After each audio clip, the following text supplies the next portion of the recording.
The third and most useful, most powerful tool in the geoscientist's toolbox is the seismic survey.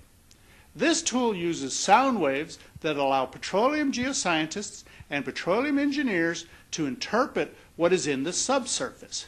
Seismic surveys are made from sound waves that travel through the earth. Like the science used to understand gravity and magnetism, the technology for acquiring, processing, and interpreting seismic waves has been around for a long time. What makes seismic surveys so useful today and why we still use this technology is because powerful computer processing capabilities coupled with advanced software development allow us to record, pinpoint, and interpret with ever-increasing accuracy where oil and gas might accumulate. But how do we pinpoint the exact location that will maximize our chances of finding producible oil? To understand the fundamentals of seismic technology, we need to understand the basic scientific principles of sound waves. When you drop a rock into water, a wave is created. It spreads out in a circular pattern. This circular pattern is called the wave front. From the source, we draw a line that serves as a right angle to the wave. We call this hypothetical line a ray. It allows us to give direction to the wave front. If you are in the water, you can feel the motion of the wave as it spreads over and past you, and it causes you to move. Within this wave, the high is called the peak, and the bottom of the wave is called the trough. Natural waves are caused by natural forces on the earth. When you swim in the ocean or a big lake, you can see or feel the motion of the waves as they rush to shore. Just like water waves, we can create sound waves that behave similarly. Like I explained earlier, geoscientists use energy sources, or guns, to create sound waves that are shot down into the earth. These waves are then measured with receivers called geophones on land and hydrophones at sea.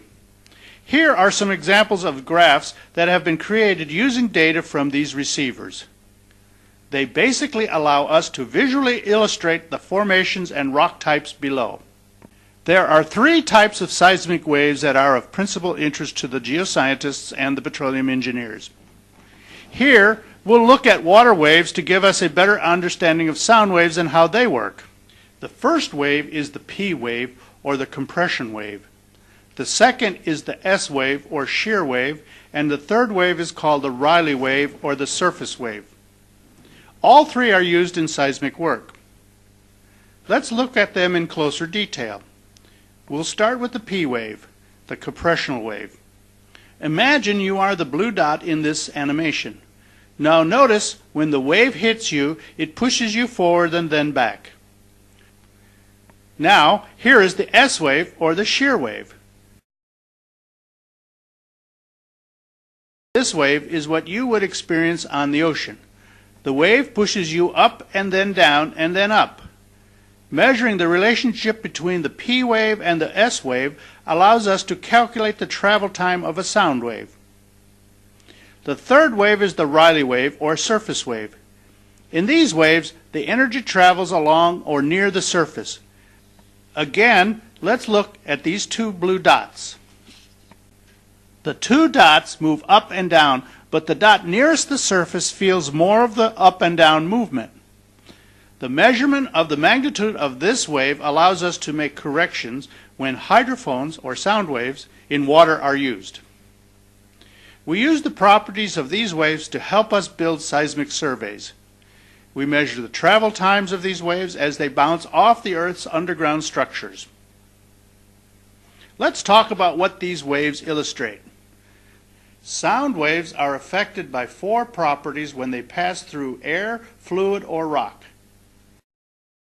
Say that these are the properties that influence seismic wave propagation, or velocity. The first property that affects sound waves is the density, or mass divided by the volume. For example, we have already mentioned that sound passes through hard rock faster than soft rock. The second property is the elasticity of matter. With elasticity, matter returns to its original shape after being hit by a wave. Some of the energy is absorbed, but some of it is reflected back. Amazingly, rock is elastic. It will stretch or expand just like an elastic band, which after being stretched will return or snap back to its original shape. It is a rock's ability to return to its former shape that makes it elastic. When rock is hit with sound waves, the rock expands and then contracts. Instruments can measure this movement.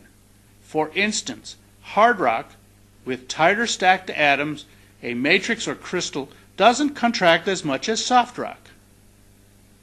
The third property that affects sound waves is porosity, or the amount of pore space in the rock. These pores, depending on their size, change the speed of sound waves. If there are big pores, sound waves will pass through slower than if the pores are small or if there are no pores at all. The fourth property that affects sound is the saturation or type of fluid in the pores. For instance, a sound wave passes through water at the fastest rate. It slows down somewhat in the presence of oil, and it slows even further in the presence of gas or air within the pores. All of these properties affect the way sound waves are recorded.